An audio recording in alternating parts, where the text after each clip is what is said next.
Good morning students. कल हमने lesson 10 विश्व बंधुत्वम के बारे में पढ़ा कि हमें विश्व में भाईचारे की भावना रखनी चाहिए, विश्व के प्रति भाईचारे की भावना रखनी चाहिए। हमें सभी से प्यार से, सहयोग से व्यवहार करना चाहिए। अब हम आगे इसकी बैक एक्सरसाइज और क्वेश्चन आंसर करेंगे। इसकी वर्ड मीनिंग आपने फेयर नोटबुक में लिख ली। अब आगे देखिए, समानार्थक पदानी यानी पर्यायवाची शब्द। स्वकीयम यानी अपना, अपने लिए। आत्मानम अपने लिए। अवरुद्ध है बाधित करना या बाधा पहुंचाना, बाधित है बाधित। कुटुंबकम परिवार, इसका पर्यायवाची क्या होगा? समानार्थक परिवार है। अन्यस्य यानी दूसरे का, इसका पर्यायवाची परस्य। नेक्स्ट देखिए, त्यक्त्वा, सॉरी मैंने अपहाय, अपहाय का आएगा त्यक्त्वा। अपाय यानी छोड़कर, इसका त्यक्त्वा भी आ सकता है, परित्यज्य भी आ सकता है। समृद्धम संपन्न यानी संपन्नम। कष्टम दुखम। निखिले संपूर्ण।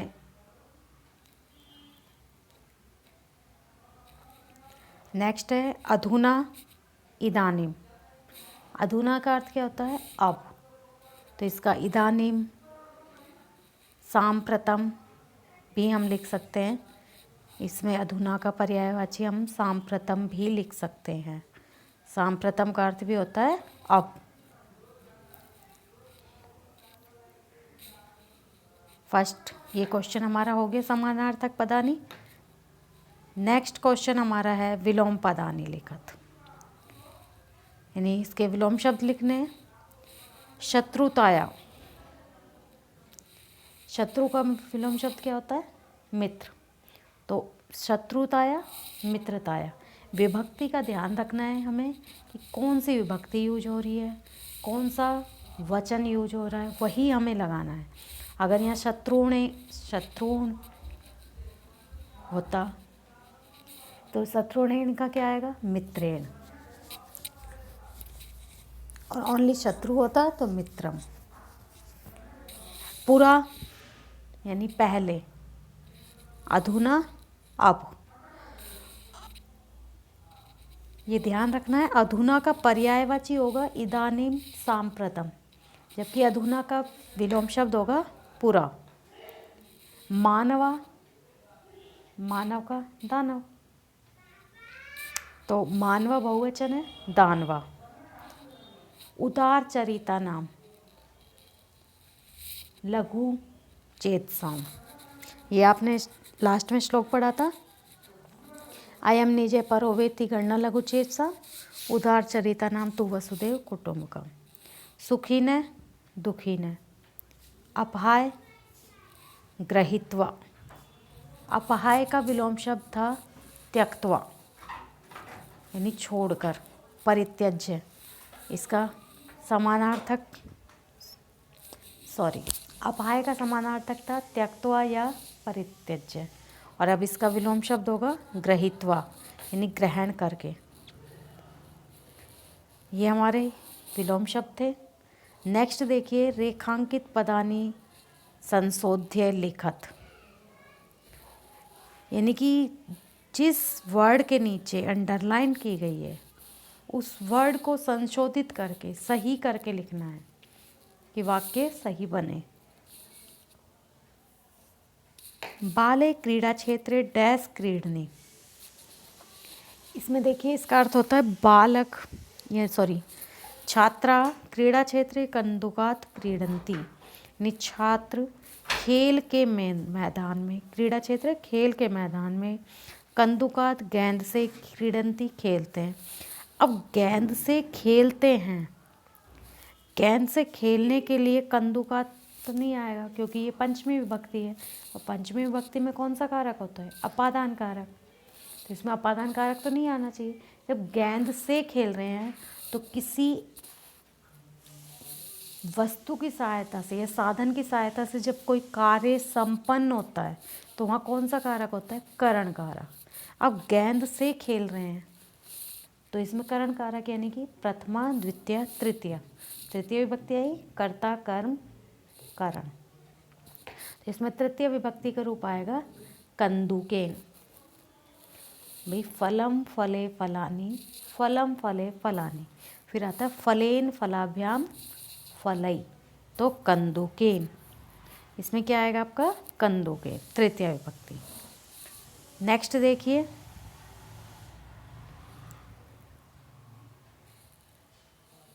ते बालिका मधुरम गायंती।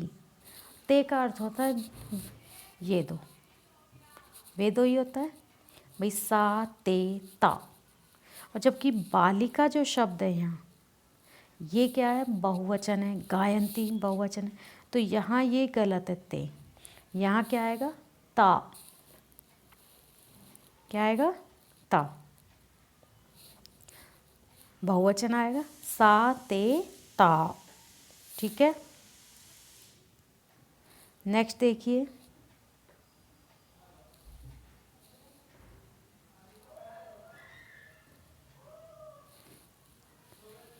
अहम पुस्तकालयन पुस्तकानि आनयामि। मैं पुस्तकालय से पुस्तकें लाता हूँ या लाती हूँ। अब पुस्तकालय से जब पुस्तकें लेके आओगे तो पुस्तकें वहाँ से अलग हो गई, और अलग होने में कौन सा कारक आता है? पंचमी विभक्ति यानी अपादान कारक। जबकि यहाँ कौन सा कारक है? ये तृतीय विभक्ति, तृतीय विभक्ति करण कारक। तो हमारी पंचमी विभक्ति का रूप क्या होगा? हमने पढ़ा फलम फले फलानी, फिर द्वितीय में फलम फले फलानी, तृतीय में पढ़ा फलेन फलाभ्याम फलई, चतुर्थी में फलाए फलाभ्याम फलेभ्य, और पंचमी में फलात फलाभ्याम फलेभ्य। फलात यानी पुस्तकालयात, तो इसमें आएगा हमारा पुस्तकालयात, पंचमी विभक्ति। ठीक है। तुम किम नाम, तुम क्या नाम, ये तो कोई सेंटेंस नहीं बना भाई। हम पूछेंगे कि तुम्हारा क्या नाम है, तो तुम्हारा कौन सी विभक्ति आई? संबंध कारक षष्ठी विभक्ति। तो उसके रूप क्या होते हैं? तव, यो यो, युष्माकम। षष्ठी विभक्ति में ये आएगा ना युष्मत शब्द में, तव, यो यो, युष्माकम। तो इसमें आएगा तव, एक वचन है तव, क्योंकि तुम क्या है? एक वचन है। तो ये हो गए हमारे, ये वर्ड गलत लिखा हुआ है तव, सॉरी। इसमें आएगा तव इस तरह से, तब पूरा आएगा। ठीक है। नेक्स्ट के देखिए, गुरु नमः। अब नमः के योग में आपको खूब अच्छे से पता है कि नमः के योग में चतुर्थी विभक्ति का प्रयोग होता है।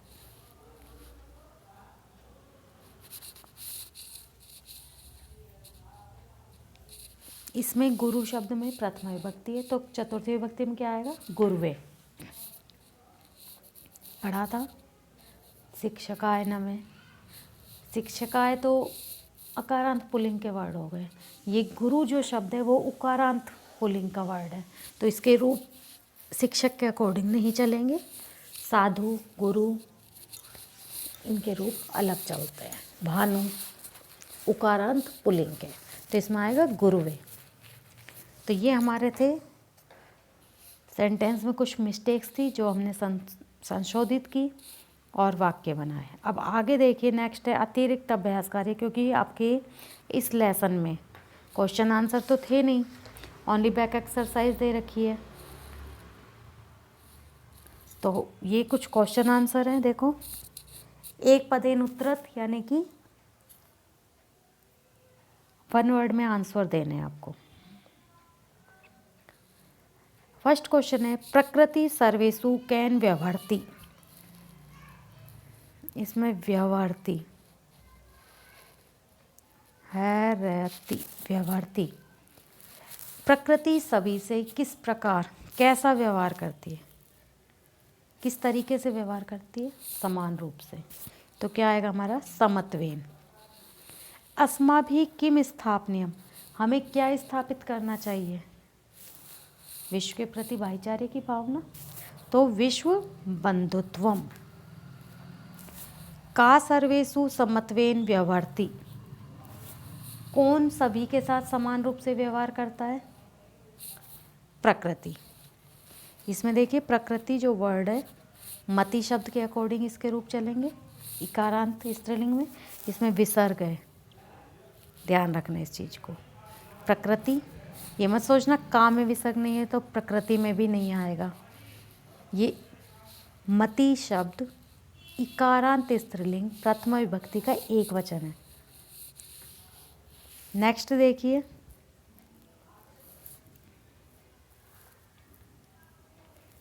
सर्वत्र समान रूपेण के प्रसरति, ये वर्ड गलत था।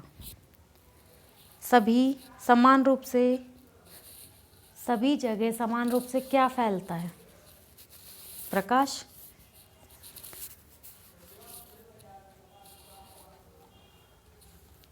क्या लिखेंगे यहाँ, प्रकाश है। विश्व कस्मई भावना भवेत, विश्व में कैसी भावना होनी चाहिए, कल्याणाय, कल्याण की। कस्मई जो शब्द है उसमें चतुर्थी विभक्ति का रूप है, पुल्लिंग का। तो इसमें कल्याणाय शब्द में भी चतुर्थी विभक्ति का रूप आएगा। किम शब्द पुल्लिंग, चतुर्थी विभक्ति एक वचन, कस्मई, तो इसमें भी आएगा कल्याणाय, कल्याण के लिए। नेक्स्ट देखिए, रेखांकित पदानि आधृत्य प्रश्न निर्माणम कुरुत, जिस वर्ड के नीचे अंडरलाइन की गई है उस वर्ड को देख के आपको प्रश्न निर्माण करना है। उस वर्ड में आप पहले ये देखो कि इसमें कौन सी विभक्ति है, कौन सा लिंग है और कौन सा वचन है। फिर उसी लिंग, उसी वचन और उसी विभक्ति का किम शब्द का रूप देखना है और वो फिट कर देना है। बाकी कोई चेंजेस नहीं होते, बस एक फुल स्टॉप यानी पूर्ण विराम की जगह प्रश्नवाचक चिन्ह आता है, बाकी कोई चेंज नहीं होता। देखिए, अधुना संसारे कलहस्य वातावरणम अस्ति, कलहस्य, इसमें कौन सी विभक्ति आ रही है आपकी, षष्ठी विभक्ति। षष्ठी विभक्ति पुल्लिंग का वर्ड है या नपुंसक लिंग का, जो भी होगा पुल्लिंग का ही वर्ड है ये, ठीक है। षष्ठी विभक्ति का एक वचन है, तो पुल्लिंग में किम शब्द का षष्ठी विभक्ति का एक वचन क्या होता है, कस्य, कस्य कयो केशाम। तो इसमें एक वचन में क्या आता है, कस्य। तो यहाँ जाएगा हमारा कस्य, कि अब संसार में किसका वातावरण है, कि इस समय संसार में किस प्रकार का वातावरण, कैसा वातावरण है, किसका वातावरण है, कलह से, लड़ाई झगड़े का। देशानाम विकास है अवरुद्धे, देशों का विकास अवरुद्ध हो जाता है। अब ये देशानाम जो शब्द है इसमें कौन सा, पुल्लिंग का, षष्ठी विभक्ति, बहुवचन।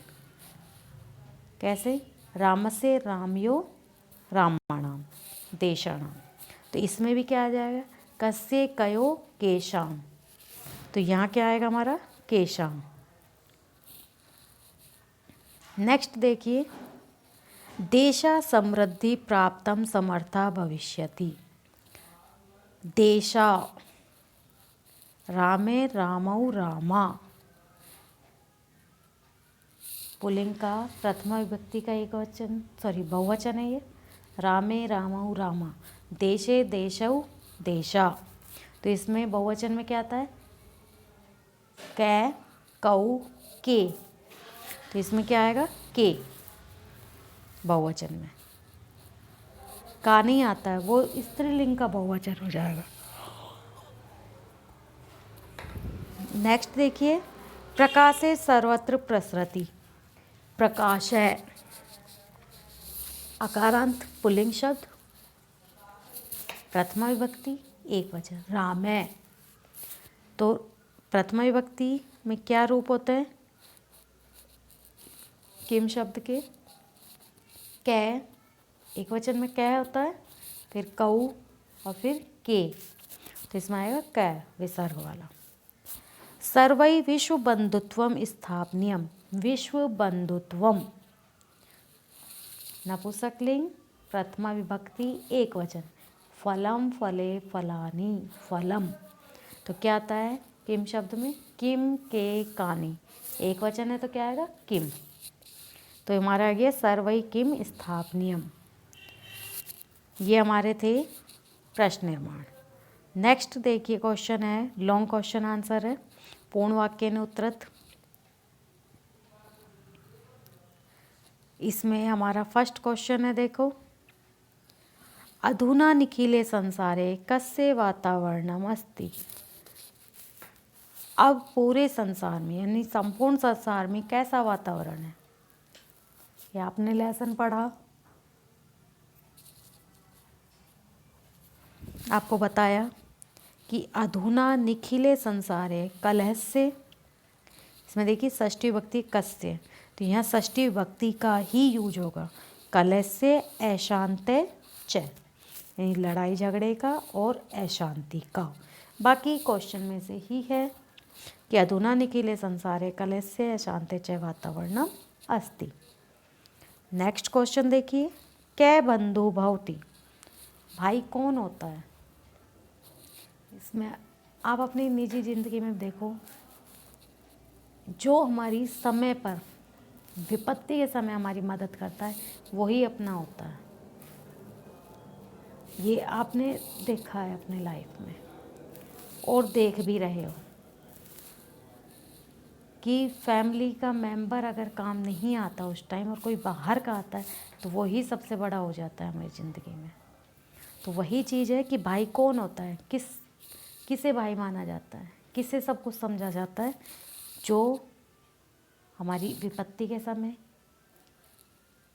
किसी विशेष उत्सव के समय हमारी हेल्प करे, हमारे समय पर काम आए, वो सबसे बड़ा मित्र है। तो वही चीज़ है कि उत्सवे व्यसने दुर्भिक्षे राष्ट्र विप्लवे दैनंदिन व्यवहारे च यह सहायतां करोति स बंधु भवति, कि उत्सव के समय बुरी व्यसने, बुरे वक्त के समय, अकाल पड़ने पर, राष्ट्र पर विपत्ति आने पर और दैनिक व्यवहार में जो सहायता करता है वही भाई होता है।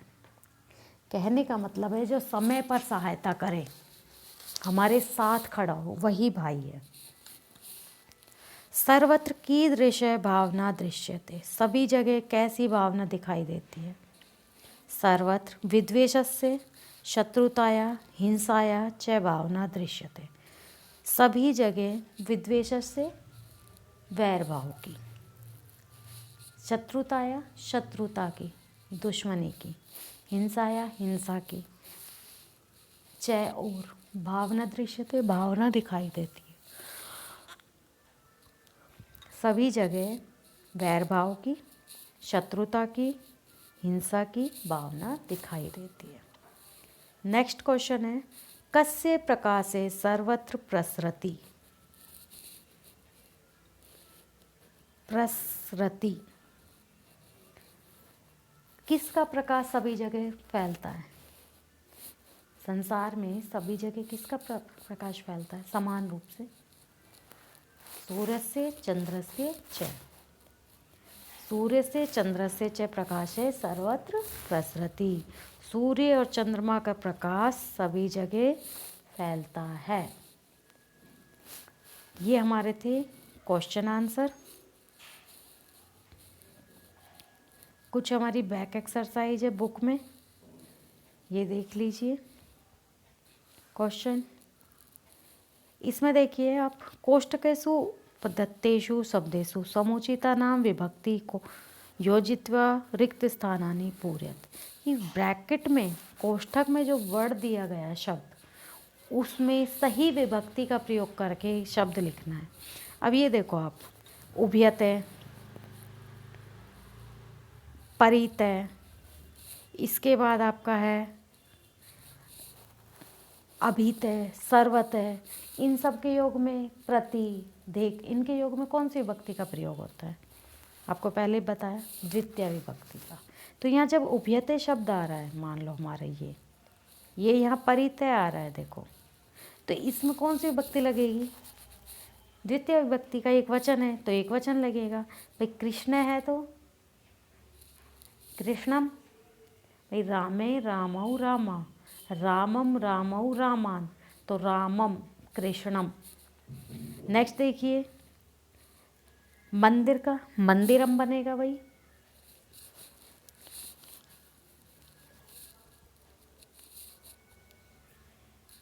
नेक्स्ट क्वेश्चन में देखिए,